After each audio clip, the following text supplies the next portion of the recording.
Hello friends, welcome back to our YouTube channel. നമ്മളിന്ന് ചെയ്യാൻ പോകുന്ന ഹീറോയുടെ EV വെഹിക്കിളായ വിത V2+ൻ്റെ ഒരു കംപ്ലീറ്റ് റിവ്യൂ വീഡിയോ ആണ്. അപ്പോൾ നമുക്കിതിലെ നെഗറ്റീവ് സൈഡും പോസിറ്റീവ് സൈഡും ഫുള്ള് നോക്കാം. എന്തൊക്കെയാണ് ഡീറ്റെയിൽ ആയിട്ട് ഈ വീഡിയോയിൽ പറയുന്നുണ്ട്. അപ്പോൾ നിങ്ങൾക്ക് വീഡിയോ കാണുമ്പോൾ തന്നെ അറിയാം, വളരെ സ്റ്റൈലിഷ് ആയിട്ടുള്ളൊരു മോഡലാണ് വിത V2+. നമുക്ക് ടെയിലൈറ്റിൻ്റെ സൈഡിൽ നിന്ന് തുടങ്ങാം. വളരെ സ്റ്റൈലിഷ് ആയിട്ടുള്ളൊരു ടെയിലൈറ്റാണ് കൊടുത്തിരിക്കുന്നത് കമ്പനി.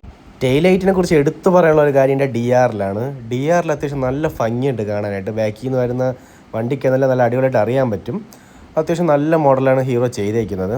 പിന്നെ ബാക്ക് ബ്രേക്കിനെ കുറിച്ച് പറയുകയാണെങ്കിൽ ഡ്രം ബ്രേക്കാണ് വരുന്നത്. കേബിൾ ടൈപ്പാണ് വരുന്നത്. കോംബി ബ്രേക്കും കൂടി ഇൻക്ലൂഡിങ് ആണ് വരുന്നത്. ഫ്രണ്ട് ബ്രേക്ക് വന്നിട്ട് ഡിസ്ക് ബ്രേക്കാണ് വരുന്നത്. ആ വീഡിയോയിൽ കാണാമല്ലോ നമുക്ക്. ഫ്രണ്ട് ഡിസ്ക് ബ്രേക്കാണ്. ഇത് കോംബി ബ്രേക്കും കൂടിയാണ്. ബാക്ക് ബ്രേക്ക് അപ്ലൈ ചെയ്യുമ്പോൾ ഫ്രണ്ട് ബ്രേക്ക് കൂടി അപ്ലൈ ആവുന്നുണ്ട്. പിന്നെ നമുക്കിൻ്റെ ഹെഡ്ലൈറ്റ് ഒരു രക്ഷയിലോട്ടോ, അതും DRൽ കൂടി ചേർന്ന് വരുന്ന മോഡലാണ്. അത്യാവശ്യം നല്ല പ്രകാശമുള്ള മോഡലാണ്. പ്രൊജക്ടർ ലാമ്പാണ് വരുന്നത്, ഇൻക്ലൂഡിങ് നമ്മളെ DRലൂടെ വരുന്നുണ്ട്. പ്രൊജക്ടർ ലാമ്പ് ഹെഡ്ലൈറ്റും കൂടിയാണ് വരുന്നത്. DRL പ്ലസ് പ്രൊജക്ടർ ലാമ്പാണ് വരുന്നത്. പിന്നെ വണ്ടിയുടെ ഓവറോൾ പറഞ്ഞു കഴിഞ്ഞാൽ അടിപൊളിയായി കാണാൻ നല്ല സ്റ്റൈലിഷ് വെഹിക്കിളാണ് കേട്ടോ ഇത്. പിന്നെ നമുക്ക് മീറ്റർ ആയിരുന്നാലും ടച്ച് ഡിസ്പ്ലേ അല്ല വരുന്നത്, സാധാ ഡിസ്പ്ലേ വരുന്നത്. കൺട്രോളിങ്ങിനെ കുറിച്ചുള്ള ഡീറ്റെയിൽ ആയിട്ട് ഞാൻ ഒരു വീഡിയോ ഇപ്പോൾ പറയുന്നുണ്ട്. പക്ഷേ വണ്ടി ഓവറോൾ അടിപൊളിയാണ് കാണാനായിട്ട്. നല്ല സ്റ്റൈലിഷ് ആയിട്ടുള്ള മോഡലാണ് വിത V2+. നമുക്കിനി വെഹിക്കിളിൻ്റെ ബാറ്ററി സൈഡ് ചെക്ക് ചെയ്യാം. ബാറ്ററി സൈഡ് വരുമ്പോൾ ഡബിൾ ബാറ്ററിയാണ് വരുന്നത്. 3.44 kW റിമൂവബിൾ ബാറ്ററിയാണ് നമുക്കിതിൽ വരുന്നത്. ഡബിൾ ബാറ്ററിയാണ്. നമുക്കിതിൽ റേഞ്ച് കമ്പനി പറയുന്നത് 143 കിലോമീറ്ററാണ് നമുക്ക് റേഞ്ച് പറയുന്നത്. നമ്മൾ കസ്റ്റമർ റിവ്യൂ അനുസരിച്ച് നമുക്ക് ഏകദേശം ഒരു 100-105 മൈലേജാണ് കിട്ടുന്നത്. ഇത് 33 Hൻ്റെ ബാറ്ററിയാണ് വരുന്നത്. റിമൂവബിൾ ബാറ്ററിയാണ്. നമുക്ക് ഊരി ചാർജ് ചെയ്യാം, നമുക്കല്ല വണ്ടിയിൽ വെച്ചും ചാർജ് ചെയ്യാം. നമുക്ക് ഈ വണ്ടിയുടെ ടോപ്പ് സ്പീഡ് എന്ന് പറയുന്നത് 85 കിലോമീറ്ററാണ്. 85 km/h നമുക്ക് ടോപ്പ് സ്പീഡ് വരുന്നത്. 3 മോഡുണ്ട്. 3 മോഡുകളുണ്ട്. നമുക്ക് അത്യാവശ്യം സ്പീഡിൽ പോവാം. നമുക്ക് അതിനെക്കുറിച്ച് ഡീറ്റെയിൽ ആയിട്ട് ഞാൻ പറഞ്ഞുതരാം. പിന്നെ ഇതിൻ്റെ ഡിക്കി സ്പേസ് വന്നിട്ട് ഒരു 27 ലിറ്റർ ഡിക്കി സ്പേസാണ് വരുന്നത്. ഒരു ഹെൽമെറ്റൊക്കെ നമുക്ക് ഇതിൻ്റെ അകത്ത് സുഖമായിട്ടിരിക്കും. അത്യാവശ്യം വിശാലമായിട്ടുള്ള ഡിക്കി സ്പേസാണ് ഈ വണ്ടിയിൽ കൊടുത്തിരിക്കുന്നത്. പിന്നെ ഓവറോൾ പറഞ്ഞാൽ നല്ല സേഫ്റ്റി ഉണ്ട്. ചില വണ്ടികളെ അപേക്ഷിച്ച് ഇതിനകത്ത് ബാറ്ററി സൈഡ് നല്ല സേഫ്റ്റിയിലാണ് അത് ചെയ്തേക്കുന്നത്. നല്ല പ്രീമിയം സെറ്റപ്പിലാണ്. എന്തായാലും അടിപൊളിയാണ്. നമുക്ക് ഈ വണ്ടിയുടെ പവർ ചെക്ക് ചെയ്യാം. ഫസ്റ്റ് നമ്മൾ എക്കോ മോഡിലാണ് പോകുന്നത്.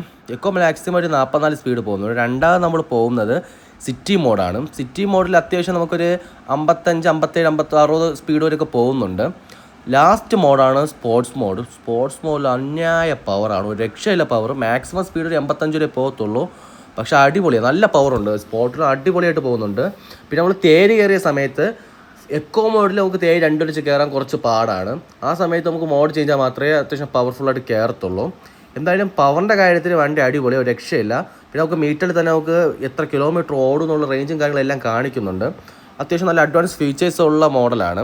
നമുക്ക് ഡിസ്പ്ലേ വന്നിട്ട് 7 ഇഞ്ചിൻ്റെ TFT ഡിസ്പ്ലേ ആണ് വരുന്നത്. എന്തായാലും ഡിസ്പ്ലേ ഒക്കെ അത്യാവശ്യം നല്ല ക്വാളിറ്റി ഉണ്ട്. നമുക്ക് അത്യാവശ്യം വെയിൽ സമയത്ത് ഡിസ്പ്ലേ എല്ലാം കാണാൻ പറ്റുന്നുണ്ട്. ഈ സ്കൂട്ടർ എൻ്റെ കയ്യിൽ ഏകദേശം ഇന്നത്തെ ദിവസം ഫുൾ ഉണ്ടായിരുന്നു. ഏകദേശം 45-50 കിലോമീറ്ററോളം അതിന് ഓടിയിട്ടുണ്ട്.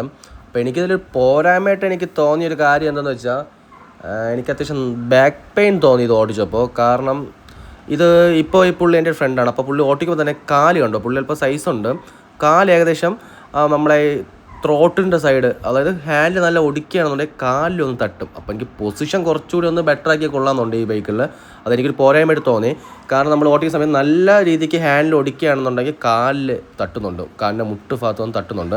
നമ്മൾ ബാക്കിലോട്ട് ഇറങ്ങിയിരുന്നാൽ വലിയ കുഴപ്പമില്ല. പക്ഷേ രണ്ടുപേരൊക്കെ ഇരുന്ന് പോകുന്ന സമയത്ത് അത് ചെറിയൊരു ബുദ്ധിമുട്ടാണ്. പിന്നെ നമ്മൾ രണ്ടുപേരും അത്യാവശ്യം നല്ല വെയിറ്റ് ഉള്ളവരാണ്. നമ്മൾ ഓടിച്ച സമയത്ത് വണ്ടിക്ക് വലിയ വേറെ പ്രശ്നമൊന്നുമില്ല, അടിപൊളിയായിട്ട് പോകുന്നുണ്ട്.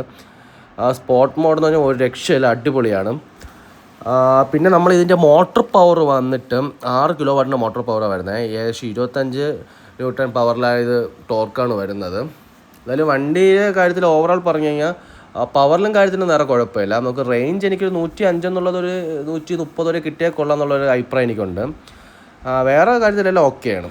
വണ്ടിയുടെ കീ ഓണാക്കുമ്പോൾ ഡിസ്പ്ലേ വരുന്ന രീതിയുണ്ട്. അത്യാവശ്യം നല്ല പ്രീമിയം ലെവലിലാണ് ഹീറോ ചെയ്തേക്കുന്നത്. അത് നല്ല കാണാൻ നല്ല ഭംഗിയുണ്ട്. നമ്മളിത് ഓണാക്കുന്ന വണ്ടി സ്റ്റാർട്ടാക്കുന്ന രീതി എന്ന് വെച്ചാൽ നമ്മൾ ആദ്യം ബ്രേക്ക് പിടിക്കണം. എന്നിട്ട് നമ്മൾ പവർ ബട്ടൺ അത് പ്രസ് ചെയ്യുന്ന സമയത്ത് നമ്മളെ വണ്ടി ഓണായി കിട്ടും. ഇങ്ങനെയാണ് ഓണാക്കുന്നത്. ലെഫ്റ്റ് സൈഡ് ബ്രേക്കും റൈറ്റ് സൈഡ് രണ്ടും യൂസ് ചെയ്യാം. പിന്നെ ഞാൻ ഒരു കയ്യിൽ വീഡിയോ എടുക്കുന്നുണ്ടെങ്കിൽ അങ്ങനെ ചെയ്താൽ റൈറ്റ് സൈഡ് ചെയ്താൽ. പിന്നെ നമുക്ക് എക്കോ മോഡിൽ എത്ര കിലോമീറ്റർ ഓടും നമ്മൾ ഇതിൽ കാണിക്കുന്നുണ്ട്. അത് കറക്റ്റാണ് കാണിക്കുന്നത്. ഞാൻ ഓടിച്ച് നോക്കിയായിരുന്നു. പിന്നെ നമുക്ക് മോഡ് ചേഞ്ച് ചെയ്യുന്നത് നമ്മൾ റൈറ്റ് സൈഡ് ആ സ്വിച്ചിലാണ് വരുന്നത്. അതിലും റൈഡിൽ നമുക്ക് എത്ര കിലോമീറ്ററിന് ഓടും എന്നും കാണിക്കുന്നുണ്ട്. പിന്നെ ഇനി സ്പോട്ട് വരുന്ന സമയത്തായിരുന്നാലും അതിന് എത്ര കിലോമീറ്റർ ഓടും എന്നുള്ള റേഞ്ച് കാണിക്കും. ഏകദേശം 100% കറക്റ്റ് എന്ന് പറയുന്നില്ല, എന്നാലും ഏകദേശം അത് കറക്റ്റാണ്. ഞാൻ ഓടിച്ച് നോക്കിയായിരുന്നു. ഇതാണ് നമ്മൾ മോഡ് ചേഞ്ച് സ്വിച്ച്. നമുക്ക് ആ മോഡ് ചേഞ്ചിൻ്റെ മുകളിൽ വരുന്നതാണ് ഹസാർഡ്. ആ മോഡിൽ വരുന്ന ഹസാർഡാണ്. താഴെ വരുന്ന മോഡ് ചേഞ്ച് ചെയ്യുന്ന സ്വിച്ച്, താഴത്തെ പവർ ബട്ടൺ. ഇതാണ് നമ്മളെ മോഡ് ചേഞ്ച് സ്വിച്ച്. പിന്നെ ലെഫ്റ്റ് സൈഡ് വരുന്ന സമയത്ത് നമുക്ക് ജോയ് സ്റ്റിക്ക്, നമ്മളെ മീറ്റർ കൺട്രോൾ ജോയ് സ്റ്റിക്ക് കൊടുത്തിട്ടുണ്ട്, എമർജൻസി സ്വിച്ച് കൊടുത്തിട്ടുണ്ട്, ഇൻഡിക്കേറ്റർ, ഹോണ്, ഡിമ്മും ബ്രൈറ്റും. ഇത്രയാണ് സ്വിച്ചാണ് വരുന്നത്. രണ്ടാമത് വരുന്നത് ജോയ് സ്റ്റിക്കാണ്. ഇത് ഹോണ്. ജോയ് സ്റ്റിക്ക് നമുക്ക് മീറ്റർ അഡ്ജസ്റ്റ്മെൻറ്റും കാര്യങ്ങളൊക്കെ വേണ്ടിയാണ് കൊടുത്തേക്കുന്നത്. പിന്നെ ഡിസ്പ്ലേയുടെ സൈഡ് നോക്കുകയാണെങ്കിൽ 2 ബാറ്ററിയുടെ ചാർജ് നമുക്ക് ഇത് അറിയാൻ പറ്റും. അത്യാവശ്യം നല്ല പ്രീമിയം രീതിയിലാണ് ചെയ്തേക്കുന്നത്. പിന്നെ എനിക്ക് എൻ്റെ ഒരു പേഴ്സണൽ ഒപ്പീനിയൻ വെച്ച് പറയുകയാണ്, ഞാൻ വലിയ റിവ്യൂ ചെയ്യുന്ന ആളൊന്നുമല്ല. എൻ്റെ ഒരു അനുഭവമാണ് ഞാൻ പറയുന്നത്. നമ്മൾ ഈ സ്കൂട്ടർ എടുക്കുകയാണെന്നുണ്ടെങ്കിൽ ഡെയിലി ഒരു 140-150 കിലോമീറ്ററൊക്കെ ഓട്ടോ ഉള്ള ആൾക്കാരാണെങ്കിൽ ഇത് റെഫർ ചെയ്യാൻ ചെയ്യത്തില്ല. കാരണം ഇത് 100-105 മൈലേജേ ഉള്ളൂ. പിന്നെ ഫാസ്റ്റ് ചാർജിങ് ഉണ്ട്. നമ്മുടെ എയ്തറിൻ്റെ ചാർജിങ് പോർട്ടിൽ തന്നെയാണ് ഇതിൻ്റെ ഫാസ്റ്റ് ചാർജിങ് വരുന്നത്. നമുക്ക് ഏകദേശം ഒരു മണിക്കൂർ ചാർജ് ചെയ്യുമ്പോൾ 80% കയറുന്നുണ്ട്. അത് കുഴപ്പമില്ല.